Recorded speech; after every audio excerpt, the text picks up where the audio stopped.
नमस्ते यहाँहरू सबैजनालाई। मैले चाहिँ डिबोन गरेर राखेको टर्कीलाई चाहिँ आज बेस्टिङ गरेँ र पकाउने योजनाको साथ बेस्टिङ गरेर ट्रेमा हालेर ओभनमा वायरलेस थर्मोमिटर हालेर छोडिदिएँ। अनि त्यसपछि गएर अब साइड डिस बनाउनु पर्ने हुन्छ। त्यसको लागि चाहिँ मैले पोटेटो फन्टेन बनाउनको लागि पोटेटोलाई छिलछाल गरेर एउटै साइजमा बनाएर चाहिँ प्यान टक्क बसालेँ। प्यान बसालेर मजाले सिर गरेँ दुवै साइडमा। त्यसपछि गएर हर्ब्स हालेँ, गार्लिक हालेँ, बटर हालेँ, त्यसपछि गएर स्टक हालेँ, त्यसपछि गएर सल्ट एन्ड पेपरले सिजनिङ गरेर पाक्नलाई ओभनमा हालिदिएँ।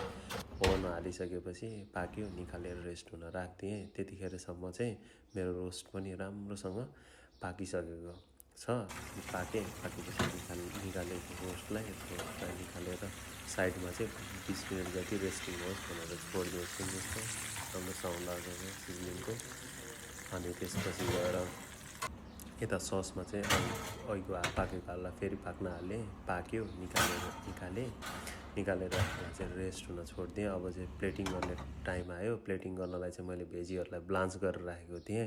क्यारोट्स, ब्रोकोली, काउलीफ्लावरलाई चाहिँ अनि प्लेटिङ गरेँ। अहिलेको एकदम मेल्टी भएको चाहिँ पोटेटो फन्डेन्टलाई ल्याएँ।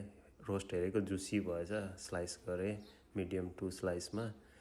त्यसपछि त्यसलाई प्लेटिङमा टक्क राखेँ, प्लेटिङ गरिदिएँ। त्यसपछि गएर अघिको एस्परागस थियो, एस्परागसले माथि फन्डेन्ट पोटेटोमा हालिदिएँ। हेर्नुहोस् त सस कस्तो दामी भएछ। मैले हिजो देखाएको भिडियोको, त्यसपछि हर्ब्स ओइल लास्ट टाइमको भिडियोको कति राम्रो भयो। त्यसपछि हर्ब्सले गार्निस गरेँ, क्रेनबेरी सस ल्याएर हालेर माथिबाट टक्क अलिभ ओइलले ड्रिजल गरेर सर्लक्क टेस्ट गरेको। One of the best tender juicy meat भएछ। मैले चाहिँ मजाले टर्की इन्जोय गरेँ यसपालि। सबलाई धन्यवाद भिडियो हेर्नुभएकोमा। सबलाई केही नराम्रो छ भने भनिदिनु होला, फिडब्याक दिनु होला, लाइक सेयर गर्न नभुल्नु होला। यस भिडियोको लागि धन्यवाद।